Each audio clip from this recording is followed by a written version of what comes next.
तो चलिए आज का क्लास शुरू किया जाए। जैसा कि हम लोग पिछली क्लास में पढ़ चुके थे घास प्रदेशीय बायोम के बारे में, और सवाना घास के मैदान को कहाँ किस नाम से जाना जाता है, किस देश में वो किस नाम से जाना जाता है, उस सब कुछ हम लोग कवर किए थे। तो उसी क्रम में हम लोग आगे बढ़ते हुए आज हम लोग देखेंगे अपने एक नए चैप्टर, एक नए टॉपिक में, और उसी नए टॉपिक एक नए वीडियो में। आज का हम लोग का जो टॉपिक रहेगा वो रहेगा मरुस्थलीय बायोम। चूँकि शुरुआत किए थे उस वीडियो में, लेकिन चूँकि कवर नहीं हो पाया था तो हम इस वीडियो में इसको कवर करेंगे। इस वीडियो में हम लोग मरुस्थलीय बायोम को अच्छे से पढ़ेंगे और मरुस्थलीय बायोम क्यों इम्पॉर्टेंट क्यों है, या मरुस्थलीय बायोम में हम लोग को किस बात पर चर्चा करनी है, क्या एग्जाम के दृष्टिकोण से महत्वपूर्ण प्रश्न बन सकते हैं, वो सब कुछ देखते हुए हम लोग आगे बढ़ेंगे। तो चलिए, जैसे कि हम लोग कोई भी टॉपिक शुरू करने से पहले उसके बारे में थोड़ी सी चर्चा करते हैं ताकि उसकी पृष्ठभूमि को तैयार किया जा सके। तो चलिए देखते हैं हम लोग। दरअसल बात यह है कि मरुस्थल, मरुधन स्थल मतलब होता है मरी हुई ज़मीन, जहाँ ज़्यादातर या अधिकतर कोई फसलें उगाई नहीं जा सकती है, न्यूनतम हुई कोई फसलें होती हैं। ऐसे स्थान के बारे में हम लोग देखेंगे, ऐसे स्थल के बारे में पढ़ेंगे जो पृथ्वी पर ही पाए जाते हैं, और वहाँ भी कुछ पेड़ पौधे हैं, कुछ जीव जंतु हैं जिनसे मिलकर वहाँ पर एक बायोम निर्मित होता है। तो हम लोग उसी बायोम को देखेंगे जिसका नाम रहेगा मरुस्थलीय बायोम। दरअसल इसमें इंटरेस्टिंग पॉइंट ये हो सकता है कि ये जो बायोम होता है, ये चाहे वो उत्तरी गोलार्ध हो चाहे वो दक्षिणी गोलार्ध हो, उसके पश्चिमी तट पे ही पाया जाता है। अगर हम लोग ध्यान से देखें तो 15 डिग्री से अगर हम लोग 35 डिग्री तक जाएंगे, उत्तरी और दक्षिणी दोनों दोनों गोलार्ध में अगर हम लोग 15 डिग्री से 35 डिग्री ऊपर जाएंगे या 15 डिग्री से 35 डिग्री नीचे आएंगे, तो हम लोग को जो क्षेत्र दिखाई देगा वो ऐसा क्षेत्र होगा पृथ्वी पर जहाँ पर पेड़ पौधे और जीव जंतुओं के जीवन यापन के लिए शायद संभव परिस्थिति नहीं है। फिर भी वहाँ पाए जाने वाले पेड़ पौधे जलवायु से लड़ते झगड़ते, भौगोलिक दशाओं से स्पर्धा करते हुए अपने जीवन को बनाए रखे हैं। इसी क्रम में हम लोग इसी बायोम में पढ़ेंगे कि देश में कहाँ कौन सा मरुस्थल पाया जाता है, और फिर आगे बढ़ते हुए इस टॉपिक को हम लोग कवर करेंगे। तो चलिए हम लोग शुरू करते हैं आज का टॉपिक। इसमें क्या है कि हम लोग को जो पढ़ना है वो पढ़ना है मरुस्थलीय बायोम। तो जो टॉपिक का नाम वो क्या है, मरुस्थलीय बायोम। मरुस्थलीय बायोम। तो आज का टॉपिक का नाम क्या है, मरुस्थलीय बायोम। तो आज के हम लोग को टॉपिक का नाम है मरुस्थलीय बायोम। इसमें क्या है मरुस्थलीय बायोम में, तो दरअसल अगर हम लोग ध्यान से देखें तो ये पृथ्वी है, और हम लोग को पता है कि पृथ्वी को 2 बराबर भागों में बांटने वाली जो रेखा का नाम है वो है 0 डिग्री। पृथ्वी को 2 बराबर भागों में कौन सी रेखा बांटती है, 0 डिग्री। अर्थात भूमि को 2 बराबर भाग में कौन बांटती है, तो भू माने भूमि, मध्य माने बीच से, तो उस रेखा को क्या कहेंगे, भूमध्य रेखा। क्या कहेंगे, भूमध्य रेखा। और इसी भूमध्य रेखा से अगर हम लोग देखें ध्यान से तो 15 डिग्री से और 35 डिग्री के बीच में कितना डिग्री, तो 15 डिग्री से 35 डिग्री। और फिर नीचे अगर ध्यान से देखें तो 15 डिग्री से 35 डिग्री। तो ये वाला जो क्षेत्र है, ये वाला केवल पश्चिमी तट। कौन सा तट, तो फिर चाहे वो उत्तरी गोलार्ध हो चाहे वो दक्षिणी गोलार्ध हो, दोनों गोलार्ध में अगर हम लोग 15 डिग्री से 35 डिग्री ऊपर जाएंगे या 15 डिग्री से 35 डिग्री दक्षिण में आएंगे, तो उसके पश्चिमी तट पर जो भूमि पाई जाती है वो भूमि है अनुपजाऊ, बंजर भूमि है, जिसे कहा जाता है मरुस्थल। क्या कहा जाएगा, मरुस्थल। तो यहाँ क्या है, यहाँ भी कुछ ऐसे जीव जंतु होंगे जो यहाँ की भौगोलिक दशाओं से स्पर्धा करते हुए अपने जीवन के अस्तित्व को बनाए रखे हैं। तो यहाँ पर पाए जाने वाले मरुस्थल में पाए जाने वाले पेड़ पौधे और जीव जंतु, और इन्हीं से निर्मित क्या बनता है, बायोम। तो इसके बारे में पढ़ेंगे। तो अगर हम लोग ध्यान से देखें तो हम लोग को ये पता होना चाहिए कि मरुस्थलीय बायोम में हम जब टॉपिक इसको कवर कर ही रहे हैं तो सबसे पहले देखें कि कहाँ कौन सा मरुस्थल पाया जाता है और सबसे बड़ा कौन सा मरुस्थल है, सबसे गर्म कौन सा मरुस्थल है, सबसे बड़ा शीत मरुस्थल कौन सा है। तो अगर हम लोग ध्यान से देखें तो ये है, और हम लोग को पता है कि पृथ्वी पर अगर हम लोग अफ्रीका में जाएंगे, अफ्रीका महाद्वीप में, ये हो गया अफ्रीका, ये हो गया यूरोप, ये हो गया एशिया, ये हो गया उत्तरी अमेरिका, ये हो गया दक्षिणी अमेरिका, ये ऊपर का आर्कटिक हो गया, पढ़ाए थे इसके बारे में टुंड्रा में, और नीचे का अंटार्कटिक हो गया। तो ये वाला जो महाद्वीप है अफ्रीका महाद्वीप, अफ्रीका महाद्वीप, कौन सा महाद्वीप, अफ्रीका महाद्वीप। तो इसी अफ्रीका महाद्वीप में अगर हम लोग ध्यान से देखें तो यहाँ है एक मरुस्थल, सहारा मरुस्थल। तो अगर हम लोग ध्यान से देखें तो अफ्रीका में जो मरुस्थल है उसका नाम है सहारा मरुस्थल। कौन सा मरुस्थल, सहारा मरुस्थल, मरुस्थल।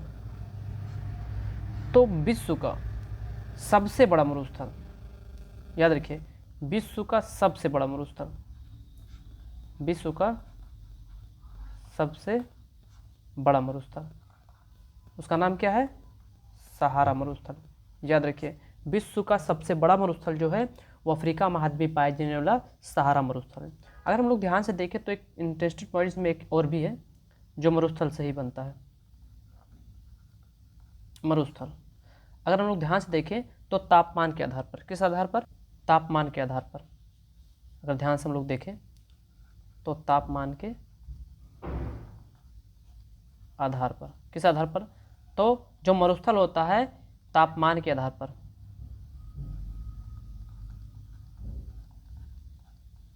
तापमान के आधार पर, ये जो मरुस्थल है वो तापमान के आधार पर दो भागों में बांटा गया। कितने भागों में, दो भागों में। तो याद रखिए, जो मरुस्थल होता है, जो अनुपजाऊ होता है, जो बंजर भूमि होती है, तो जो मरे हुए जो स्थल होता है वो तापमान के आधार पर दो प्रकार का होता है। एक तो होता है ग्रीष्म या गर्म मरुस्थल।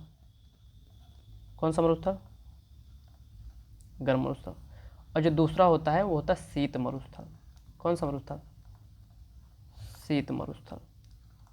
तो याद रखिए, अगर हम लोग देखें गर्म मरुस्थल तो जहाँ तापमान अधिक होता है, ठीक, जहाँ के मरुस्थल में तापमान अधिक होता है उसे हम लोग कहते हैं गर्म मरुस्थल। अगर देखें कि सबसे बड़ा गर्म मरुस्थल, तो याद रखिए विश्व का सबसे बड़ा, विश्व का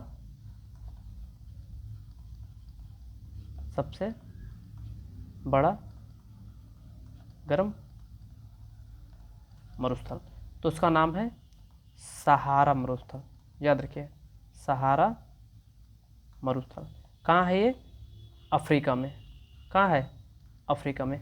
अगर वही हम लोग ध्यान से देखें कि सबसे बड़ा शीत मरुस्थल, जहाँ का तापमान माइनस में चला जाता है, जहाँ पर पूरे साल भर जो ज़मीन होती है बर्फ़ से ढकी होती है, जहाँ पर कोई जीव जंतु या पादप की संख्या अधिकतर नहीं होती है, जैसे हम लोग देखे थे टुंड्रा प्रदेश। जो टुंड्रा प्रदेश आता है वो किसमें आता है, शीत मरुस्थल में आता है, जो पूरे वर्ष भर बर्फ़ से ढकी हो। ऐसे मरुस्थल, ऐसे ज़मीन को, ऐसे स्थल को हम लोग कहते हैं शीत मरुस्थल कहते हैं। जैसे टुंड्रा का क्षेत्र आता है, किसका क्षेत्र आता है, टुंड्रा। तो टुंड्रा का जो क्षेत्र आता है वो शीत मरुस्थल में आता है। उस हिसाब से सबसे बड़ा जो शीत मरुस्थल है वो अंटार्कटिका है। कौन सा है, अंटार्कटिका। तो सबसे बड़ा शीत मरुस्थल का नाम बताइए। तो क्वेश्चन ऐसे भी पूछा जा सकता है कि सबसे बड़ा शीत मरुस्थल, तो हम लोग लुसेंट में पढ़े रहते हैं कि सबसे बड़ा मरुस्थल सहारा मरुस्थल, लेकिन याद रखिए इसमें भी याद रखना पड़ेगा कि सबसे बड़ा मरुस्थल में कौन सा मरुस्थल। शीत पूछेगा तो अंटार्कटिका, अगर सब पूछेगा सबसे बड़ा गर्म मरुस्थल तो सहारा, सबसे बड़ा मरुस्थल तब भी सहारा, लेकिन अगर पूछेगा सबसे बड़ा शीत मरुस्थल तो अंटार्कटिका हो जाएगा। ठीक, तो याद रखिए। अगर वही हम लोग ध्यान से देखें कि सबसे बड़ा एशिया का गर्म मरुस्थल, याद रखिए एशिया का सबसे बड़ा गर्म मरुस्थल, अगर पूरे विश्व का पूछा जाएगा तो सहारा मरुस्थल। अगर एशिया का सबसे बड़ा मरुस्थल पूछेगा तो याद रखिए उसका नाम रहेगा गोभी मरुस्थल। कौन सा डेजर्ट, गोभी मरुस्थल, सॉरी चल नहीं रहा है, गोभी मरुस्थल। तो याद रखिए, विश्व का सबसे बड़ा मरुस्थल सहारा मरुस्थल, एशिया का सबसे बड़ा मरुस्थल गोभी मरुस्थल, विश्व का सबसे बड़ा शीत मरुस्थल अंटार्कटिका मरुस्थल, अंटार्कटिका रहेगा मरुस्थल। अगर भी हम लोग ध्यान से देखें, हम लोग देखें कि भारत का सबसे बड़ा गर्म मरुस्थल कहाँ का, भारत का, तो भारत का सबसे बड़ा जो गर्म मरुस्थल है वो है, भारत का सबसे बड़ा गर्म मरुस्थल है थार का मरुस्थल, थार का मरुस्थल, मरुस्थल। तो भारत का सबसे बड़ा गर्म मरुस्थल कौन सा मरुस्थल, गर्म मरुस्थल, वो कौन सा है, वो है थार का मरुस्थल। याद रखिए, भारत का सबसे बड़ा गर्म मरुस्थल थार का मरुस्थल। अगर वही पूछा कि भारत का सबसे बड़ा शीत मरुस्थल, शीत मरुस्थल, शीत मरुस्थल, तो याद रखिए लद्दाख रहेगा। क्या रहेगा, लद्दाख। तो भारत का सबसे बड़ा अगर पूछा जाएगा गर्म मरुस्थल तो थार का मरुस्थल, अगर पूछेगा कि भारत का सबसे बड़ा शीत मरुस्थल तो हो जाएगा लद्दाख। ये भी इंटरेस्टेड पॉइंट है, तो याद रखिए यहाँ से कितना क्वेश्चन बनता है हम लोग देख लें। विश्व सबसे बड़ा गर्म मरुस्थल, सबसे बड़ा गर्म और शीत, अगर देखा जाएगा कि विश्व का सबसे बड़ा गर्म मरुस्थल तो हो जाएगा सहारा। अगर पूछा कि विश्व का सबसे बड़ा शीत मरुस्थल तो हो जाएगा अंटार्कटिका, अंटार्कटिका। अगर पूछा वहीं कि भारत का सबसे बड़ा गर्म मरुस्थल तो थार, अगर पूछा कि भारत का सबसे बड़ा शीत मरुस्थल तो लद्दाख। अगर वहीं पूछा कि एशिया का सबसे बड़ा गर्म मरुस्थल कहाँ का, एशिया का, एशिया का सबसे बड़ा गर्म मरुस्थल तो क्या हो जाएगा, वो हो जाएगा गोभी मरुस्थल, गोभी मरुस्थल। तो ये याद रखिए, ये इंपॉर्टेंट क्वेश्चन थे जो बनते हैं एग्जाम में, वो हम लोग देखें। अब हम लोग ध्यान से देखें कि यहाँ कौन से जीव जंतु पाए जाते हैं। याद रखिए जीव जंतु, क्योंकि जीव जंतु से ही निर्मित होता बायोम। तो याद रखिए यहाँ पर जो पेड़ पौधे पाए जाते हैं, यहाँ जो पेड़ पौधे पाए जाते हैं उनकी जो पत्तियाँ होती हैं, उनकी पत्तियाँ और तने ये दोनों गद्देदार होते हैं। कैसे होते हैं, गद्देदार। तो याद रखिए मरुस्थल में पाए जाने वाले जो पेड़ पौधे और पत्तियाँ होते हैं वो गद्देदार होते हैं। क्यों होते हैं गद्देदार, क्योंकि ये पत्तियों में और तनों में पानी संचित करते हैं। क्या संचित करते हैं, पानी। तो ये भी याद होना चाहिए कि मरुस्थल में पाए जाने वाले जो पेड़ पौधे होते हैं उनके जो पत्ते और तने होते हैं वो गद्देदार होते हैं और अधिकतर कांटेदार होते हैं, और उनमें वो क्या संचित करते हैं, पानी संचित करते हैं।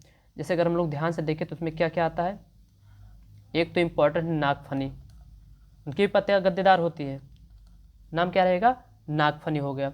अगर ध्यान से देखें तो इसी में आ जाएगा और बबूल का पेड़ आ जाएगा, बबूल। और अगर इसी में ध्यान से देखें तो यूफोबिया, यूफोबिया, एक बार फिर से लिख दे रहे हैं, यूफोबिया, राइटिंग थोड़ा दिक्कत है, यूफोबिया। तो याद रखिए मरुस्थल में जो अधिकतर पेड़ पौधे पाए जाते हैं वो झाड़ी होते हैं। अगर उनमें भी ध्यान से देखें तो उनकी जो तना और पत्तियाँ होती हैं वो गद्देदार होती हैं, क्योंकि वो उसमें क्या संचित करते हैं, पानी।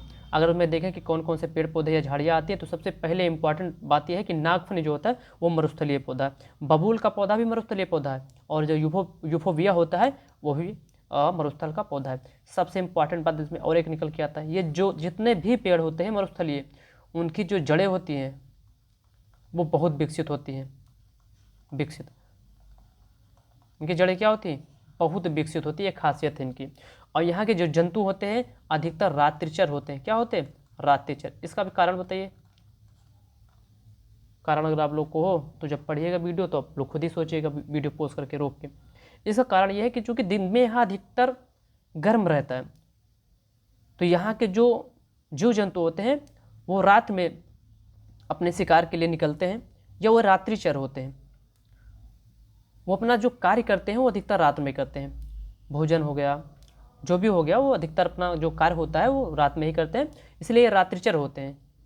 अगर वो इसी में एक क्वेश्चन और ध्यान से देखें हम लोग, तो इसमें एक क्वेश्चन बनता है रेगिस्तान का जहाज। आप लोग को पता होगा, नहीं पता होगा तो वीडियो रोकिएगा और सोचिएगा। रेगिस्तान का जहाज, रेगिस्तान का जहाज कहा जाता है ऊँट को। ठीक, किसको कहा जाता है? ऊँट को। तो ये थे कुछ इंटरेस्टेड क्वेश्चन और कुछ इंटरेस्टेड पॉइंट और कुछ इंटरेस्टेड जो इसमें पेड़ पौधे थे। तो ये हो गया जो छोटा सा एक वीडियो था, छोटा सा टॉपिक था, वो था मरुस्थलीय बायोम के बारे में। इसमें हम लोग एक बार फिर से देख लेते हैं। हम लोग ये मान के चले कि अगर हम लोग देखें तो ये समझ लीजिए कि ये पृथ्वी है, पृथ्वी। तो इसी पृथ्वी में कहीं मरुस्थल है, फिर यहीं कहीं एक और मरुस्थल है, फिर यहीं कहीं और एक मरुस्थल और है, फिर वहीं कहीं छोटा सा देखेंगे तो एक मरुस्थल और है और फिर एक मरुस्थल और है। ठीक, चलिए देखते हैं क्या है। अगर हम लोग ये पूछे कि विश्व का, अच्छा याद रखिएगा कि जो मरुस्थल होते हैं वो तापमान के आधार पर दो प्रकार के होते हैं। एक जो शीत मरुस्थल होता है जहाँ पूरे वर्ष भर बर्फ, जो स्थल जमीन से ढका होता है, जहाँ कोई पेड़ पौधे जीव जंतु सर्वाइव नहीं कर पाते, और एक ऐसा स्थल जहाँ पूरे वर्ष भर गर्मी होती है, जिस वजह से भी वहाँ कोई फसल या जीव जंतु अधिकतर सर्वाइव नहीं कर पाते हैं और कुछ ही % पृथ्वी पर पाए जाने वाले जीव जंतु ही वहाँ सर्वाइव करते हैं। तो तापमान के आधार पर मरुस्थल दो प्रकार के, एक तो हो गया कौन सा, शीत मरुस्थल, और एक कौन सा हो गया, गर्म मरुस्थल। तो अगर पूछा जाए क्वेश्चन कि चलिए बताइए नंबर 1 पर कौन सा मरुस्थल, ये वाला मरुस्थल, चूँकि पृथ्वी के बराबर भागों से एक रेखा जाती है 0 डिग्री रेखा। कौन सी रेखा? 0 डिग्री रेखा।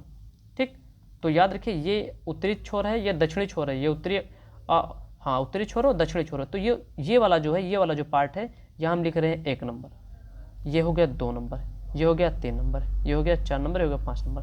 तो अगर पूछेगा कि ये, अगर हम पूछे बताइए 1 नंबर पर कौन सा मरुस्थल होगा, गर्म या शीत। सबसे पहले देखिए पृथ्वी का उत्तरी अक्षांश मिलाइए कि अगर हम ऊपर जाते हैं तो गर्मी बढ़ती है, गर्मी या ठंडी बढ़ती है। तो याद रखिए हम लोग देखें कि जो नंबर 1 पे था, या जो नंबर 1 किया गया है, जो लिखा गया है नंबर 1, ये जो नंबरिंग किया गया है, अर्थात ये कौन सा मरुस्थल रहेगा शीत मरुस्थल।